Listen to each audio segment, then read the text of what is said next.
శ్రీమాత్రే నమః. అందరికీ శుభోదయం అండి. నిన్న నా నేను భగవంతుడి గురించి చేసిన వీడియోకి రకరకాల అభిప్రాయాలు వచ్చాయండి. అంటే నా ఉద్దేశం, మనకి శక్తి ఉన్నప్పుడు మన శక్తి కొలది మనం ఏం చేస్తామో, మనం ఎలాంటి మంచి చీర కొనుక్కుంటామో, మనం ఎలాంటి పళ్ళు తింటామో అవి ముందు భగవంతుడికి ప్రిఫరెన్స్ ఇవ్వాలి అని నా ఉద్దేశం.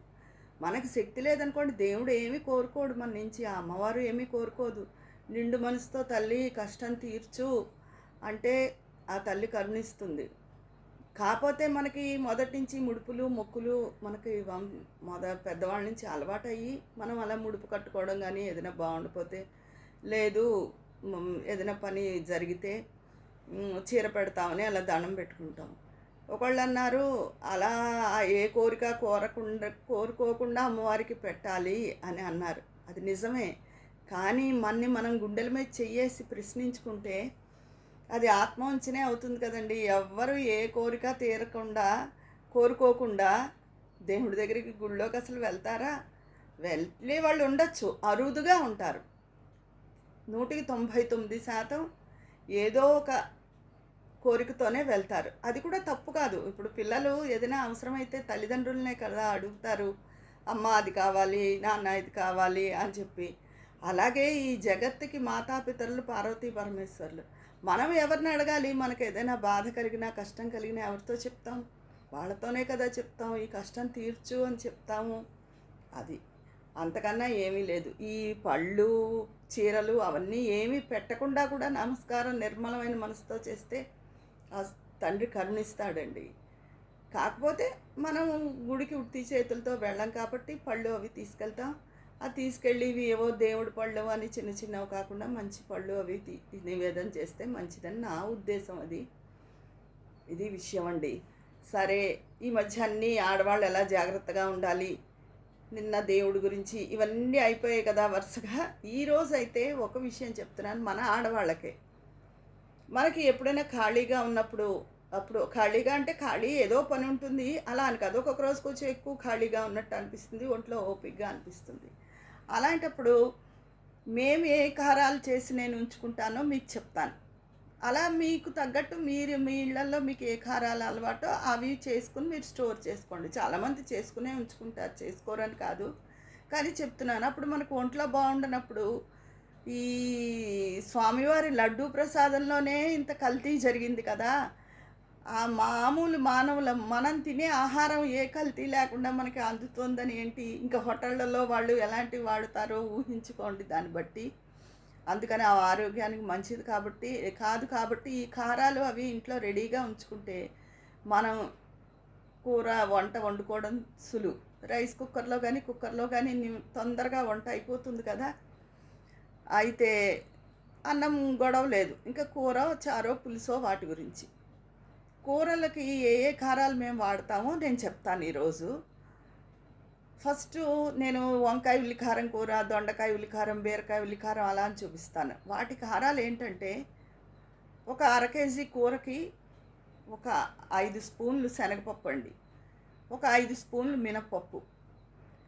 శనగపప్పు కొద్ది తగ్గినా పర్వాలేదు, కానీ మినప్పప్పు కొంచెం ఉండాలి ఎక్కువ, 1 స్పూను శనగపప్పు కన్నా. ఇప్పుడు జీలకర్ర 1 స్పూన్ నిండా, ఆవాలు 1 స్పూను, ఒక కారం మిరపకాయలు అయితే ఒక 1/2 డజను, కారం తక్కువగా ఉంటే ఇంకోటి అటు ఇటు, కారం తినలేని వాళ్ళైతే ఒక 4 మిరపకాయలు చాలు. వేసుకుని వేయించేసుకుని ఎర్రగా చల్లారిన తర్వాత ఉల్లికారానికి అయితే చల్లారిన తర్వాత మిక్సీ చేసేసుకుని ఉంచేసుకోండి. ఇది ఉంచుకుని ఈ కూరలు వంకాయ కానీ దొండకాయ కానీ వండుకునేటప్పుడు ఒక ఉల్లిపాయని ఒక 4 స్పూన్లు పోపు తీసుకుని కారం మిక్సీ చేసుకుని కూర మగ్గాక వేసేసుకోవడమే. ఇది మేము వేపుడు కారం అంటాం. ఇది డబ్బాలో స్టోర్ చేసుకుంటే బయట వారం రోజుల దాకా ఉంటుంది, ఫ్రిడ్జ్లో పెట్టుకుంటే చాలా రోజులు ఉంటుంది. తర్వాత మెంతి కారం, ఇది పప్పుల్లోనూ పులుసుల్లోనూ కొన్ని పచ్చళ్ళలోనూ వేస్తాం. మెంతులు, ఆవాలు, ఎండుమిర్చి, ఇంగువ, దీనిపోపు, ఇవి ఎర్రగా వేయించేసుకుని మిక్సీ చేసేసుకుని ఉంచుకోవడం. ఇది పప్పులో ఒక 1/2 స్పూను, పులుసులోను వాటిలో వేసుకుంటే బాగుంటుంది, ఏదైనా పచ్చళ్ళలో కానీ. అదొక కారం.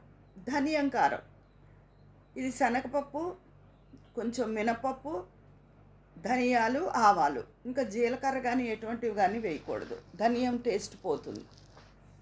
ఇది కూడా మిక్సీ చేసేసుకుని స్టోర్ చేసుకోవచ్చు, బాగుంటుంది. వంకాయ కూరకైతే అప్పటికప్పుడు మళ్ళీ ఒక చిన్న అల్లం ముక్క కూడా వేసి మిక్సీ చేసుకుని వేసుకుంటే బాగుంటుంది ఈ పొడిలో. అంతేగాని ముందే అల్లం ముక్క వేసుకుని స్టోర్ చేసుకోవద్దు, నిలవ ఉండదు, బాగుండదు. తర్వాత వచ్చి జీలకర్ర కారం. జీలకర్ర, ఎండుమిరపకాయలు మిక్సీ చేసేసుకోవాలి. చేసేసుకుని ఇది మరీ మెత్తగా అవ్వదు, సన్న ఫ్లేక్స్లా ఉంటాయి మిరపకాయలు. ఈ ఎండుమిర్చి జీలకర్ర మిక్సీ చేసేసుకున్నది వేపుళ్ళలోకి బాగుంటుందండి. ఇది కూడా నిలవ ఉంటుంది చాలా రోజులు. అలా ఈ కారాలు ఆడేసుకు పెట్టుకుని ఉంచుకుంటే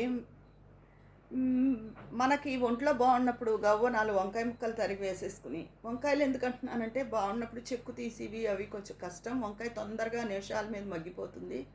ఈ వేపుడు కారం ఏదో 2 స్పూన్లు వేసేస్తే కూర అయిపోతుంది ఇట్టే 5 నిమిషాల్లో. బయట వాటికి ఎక్కువ వెళ్లకుండా ఉంటేనే నయం. అసలు బయట ఎప్పుడు మంచిది కాదు. ఈ తిరుపతి విషయం విన్నప్పటి నుంచి ఇంకా అనిపిస్తుంది, స్వామివారి దగ్గరే అంత కల్తీ జరుగుతున్నప్పుడు మనకి ఈ హోటల్స్లో వాటిల్లో అందించే నూనె అనే వాటిల్లో ఎంతవరకు నాణ్యత ఉంది? అలా జంతువుల అవశేషాల నూనెలు మనం తినేస్తున్నాము అని అనిపిస్తోంది. అంటే ప్యాకెట్ల నూనెలు వాటిలో కూడా మనం కొనుక్కున్న వాటిలో కూడా కల్తీ ఉండొచ్చు. అక్కడ ఇంకా వాడి ఇంకా కల్తీ అయిపోతుంది. అందరికీ ఎక్కువ అనారోగ్య సమస్యలకు ఇదే ప్రధాన కారణం.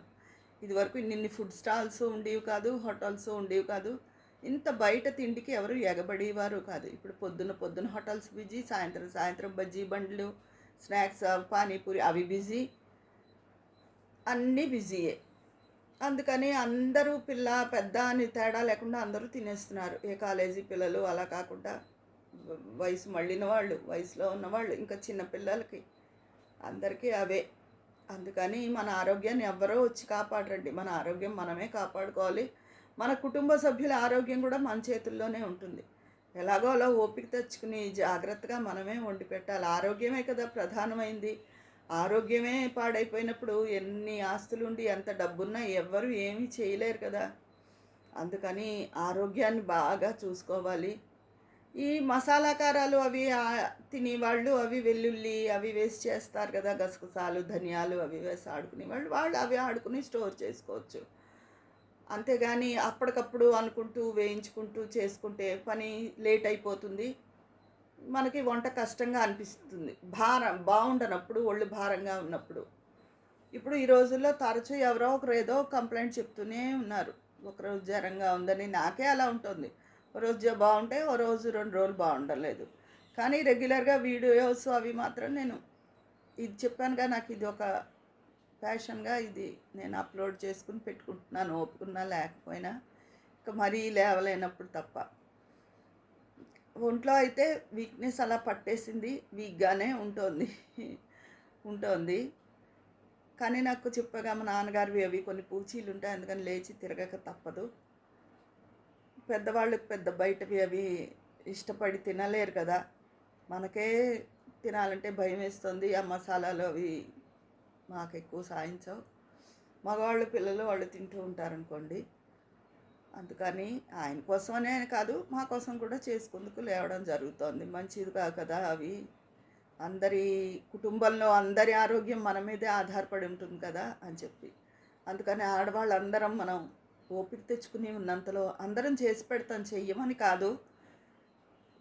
యువతకు కూడా చెప్తున్నాను, చిన్న ఆడపిల్లలకి అందరికీ కూడా, మీకు ఖాళీ ఉన్నప్పుడు ఉద్యోగాలు వెళ్ళే వాళ్ళకి కూడా ఖాళీ ఉన్నప్పుడు కొన్ని పనులు చేసేసుకుని పెట్టుకోండి అమ్మా.